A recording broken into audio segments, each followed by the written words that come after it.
What's up, Kipsters? Today we start the meat of the new unit, and to do that we're going to watch a film called Dirty Wars. So our next unit is on the executive branch, or the presidency. Everybody say executive branch. Good, everybody say presidency. So the president is the head of the executive branch. Remember, the executive branch does not make law. That's the legislature. That's the Congress that makes the laws. The executive enforces those laws or carries them out.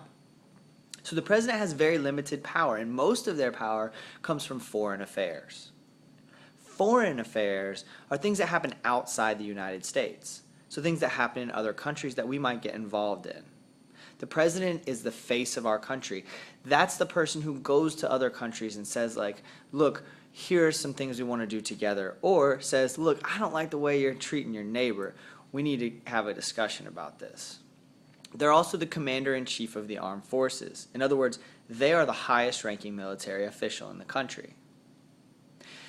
As a result, presidents end up getting involved in all kinds of different things. And what we're going to ask ourselves is, when does the president have the power to do things that maybe aren't necessarily clear in the Constitution?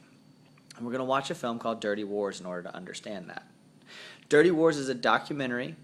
It is a high-level documentary with very mature themes. It's going to require you to have a lot of self-control and a lot of maturity, which I know you're capable of because you've done that several times this year.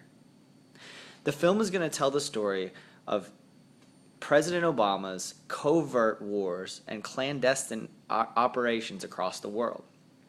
President Obama campaigned on bringing our troops home, but he also kind of led on to say that he was not going to get involved in other countries militarily.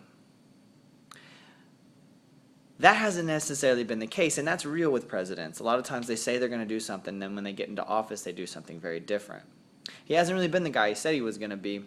What he's ended up doing is he's ended up bombing people individually, assassinating them without due process. Which is one question if it's someone who's not a citizen. But President Obama killed he's killed 3 American citizens, ordered their deaths by drone strike.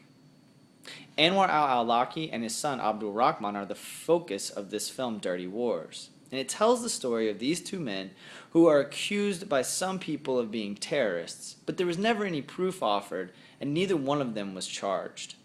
Abdul Rahman, the son, actually was never accused of anything. He was just an innocent bystander who was sort of suggested as someone who could be dangerous down the line. And that's why President Obama allegedly assassinated him.